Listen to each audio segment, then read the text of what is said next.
Embryo transfer test tube baby treatment का सबसे महत्वपूर्ण पड़ाव। एम्ब्रियो ट्रांसफ़र के बाद सबसे कॉमन प्रश्न यही है कि डॉक्टर साहब अब हमें क्या केयर लेनी है मरीज़ की, चूँकि अब एम्ब्रियो ट्रांसफ़र हो चुका है और हम चाहते हैं कि ऐसी कोई गड़बड़ी हमारी तरफ से नहीं हो कि प्रेगनेंसी नहीं कंसीव हो। आज मैं डॉक्टर प्रिया भावे चित्तावर इस वीडियो के माध्यम से आपको बताऊंगी एम्ब्रियो ट्रांसफ़र के बाद क्या केयर हम सबको लेनी चाहिए, और इसी तरह की अच्छी जानकारी आप तक पहुंचते रहिए। इसके लिए हमारे चैनल को सब्सक्राइब करिए और बेल आइकन दबाना मत भूलिए, जिससे हमारे नए वीडियोस आने पर आपको नोटिफिकेशन आता रहे।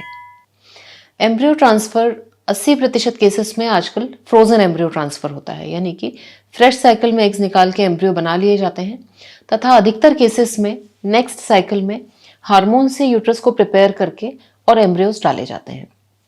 एम्ब्रियो ट्रांसफ़र की जो प्रोसेस है ये पेनलेस होती है, बिना किसी एनेस्थीसिया की जाती है। परंतु बहुत इंपॉर्टेंट है कि एम्ब्रियो ट्रांसफ़र के बाद 15 से 20 मिनट तक पेशेंट बेड रेस्ट पे रहे।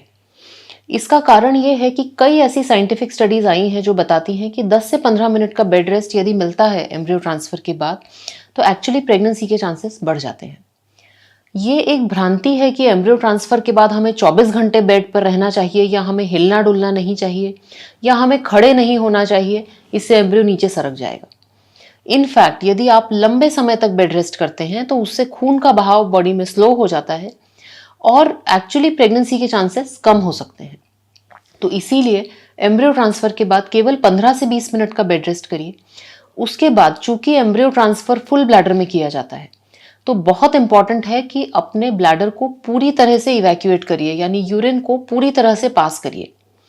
कई बार डॉक्टर का वेट करते करते ब्लैडर बहुत ज़्यादा फुल हो जाता है, तो ऐसी स्थिति में आपको चाहिए कि आप 2 बार यूरिन पास करें।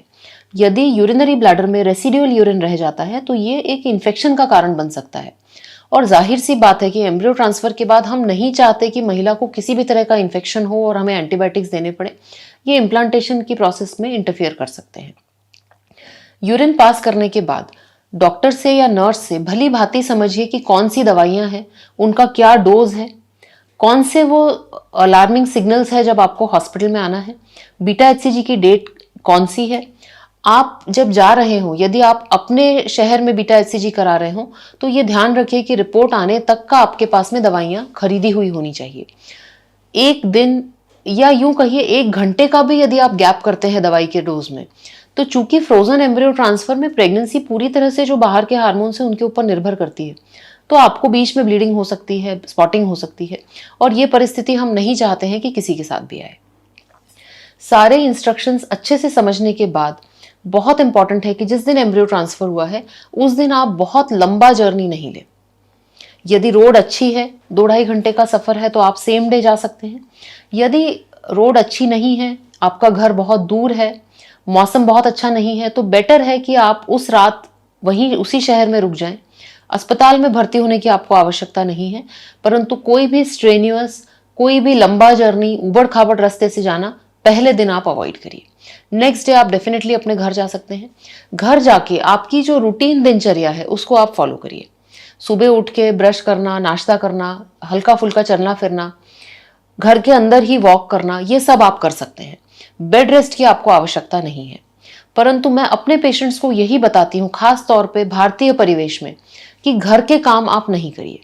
उसका कारण ये है कि definitely bed rest is not required. Bed rest से प्रेगनेंसी का चांस नहीं बढ़ता है, परंतु भारतीय परिवेश में जहाँ पे जॉइंट फैमिलीज होती हैं, महिलाओं के ऊपर पूरे घर का एक तरह से भार होता है, और बहुएं ये अपनी सास को नहीं बोल सकती हैं कि मैं रेस्ट करना चाहती हूँ या मेरी तबीयत ठीक नहीं है। तो ऐसी स्थिति में घर के कामकाज से मैं ये प्रेफर करती हूँ कि पेशेंट्स परहेज करें। अपना खुद का काम, अपनी खुद का ध्यान रखना, नहाना धोना, खाना पीना वो कर सकती है। घर में वो घूम सकती हैं। घर के बाहर थोड़ा बहुत घूमना फिरना, अपने जॉब पर जाना, ये भी आप कर सकते हैं। परंतु घर के कामकाज, अननेसेसरी के टूर्स, ट्रैवल जो कि ज़रूरी नहीं है, ये आप अवॉइड करिए।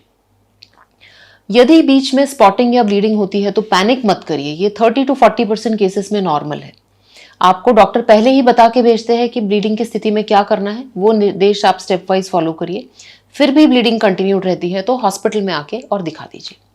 निर्धारित दिन पे बीटा एचसीजी टेस्ट करना बहुत इंपॉर्टेंट है। किसी कारण से आपके शहर में ये टेस्ट उपलब्ध नहीं है या आप जा नहीं पाए, ये कह के इसे टालिए मत। जिस दिन आपका बीटा एचसीजी लिखा है उसी दिन होना चाहिए। जब तक रिपोर्ट नहीं आती तब तक आपको दवाइयां कंटिन्यू रखनी है, ये बहुत इंपॉर्टेंट है। Last and not the least, embryo transfer के बाद एक अजीब सी मानसिक परिस्थिति रहती है। अब हम कर तो कुछ नहीं सकते क्योंकि एम्ब्रियोज ऑलरेडी ट्रांसफर हो गए हैं। केवल हम प्रे कर सकते हैं, वेट कर सकते हैं और कभी कभी स्ट्रेस करने लग जाते हैं।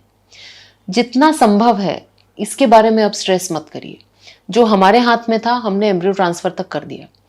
अब ये एम्ब्रियो इम्प्लांट होते हैं कि नहीं, ये कुछ लक है और कुछ एम्ब्रियोज की क्वालिटी और हमारी तैयारी है।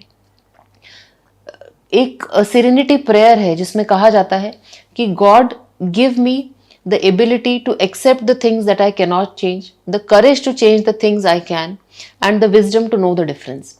यानी कि जो चीज़ें हमारे हाथ में है उसे हम अच्छी से अच्छी करें, जो चीज़ें हमारे हाथ में नहीं है उसके बारे में स्ट्रेस नहीं करें। और आशा करती हूँ कि आप सबका एम्ब्रियो ट्रांसफर पॉजिटिव हो, परंतु हम जानते हैं कि आईवीएफ का सक्सेस रेट सिर्फ 50% है। तो एम्ब्रियो ट्रांसफर को एक स्टेप की तरह देखें।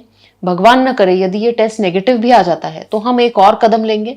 हम तभी रुकेंगे जब हमें हमारी मंजिल यानी कि प्रेगनेंसी कंसीव हो जाए। इस भावना के साथ ये 14 या 15 दिन निकालिए। एम्ब्रियो ट्रांसफर के बाद कुछ मामूली समस्याएं आना बहुत कॉमन है, जैसे कि कब्ज होना, खाने का मन नहीं होना, उल्टी जैसा होना, पेट में पेड़ों में क्रैम्प्स होना। ये सारे जो हैं ये शरीर में जो प्रोजेस्टेरॉन हार्मोन दिया जा रहा है उसके कारण होते हैं। तो इसको जहां तक संभव है आप बिना दवाइयों के डाइटरी मॉडिफिकेशन से, फ्लूइड इंटेक से आप इसको सॉल्व करिए। यदि ये फिर भी ठीक नहीं होते तो डॉक्टर कुछ नॉर्मल दवाइयां देके इसको कंट्रोल कर सकते हैं।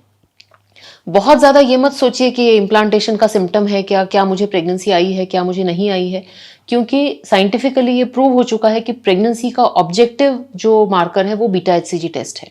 सिम्टम्स जो है वो प्रेग्नेंट और नॉन प्रेग्नेंट पॉपुलेशन में सेम प्रपोर्शन में आते हैं। तो सिम्टम्स से मिसगाइड मत होइए। बीटा एचसीजी टेस्ट तक अब थोड़ा सा संयम रखिए, धीरज रखिए। आशा करती हूँ कि एम्ब्रियो ट्रांसफर के बाद की केयर का ये वीडियो आप सबको पसंद आएगा और आप सबके लिए उपयोगी सिद्ध होगा। धन्यवाद।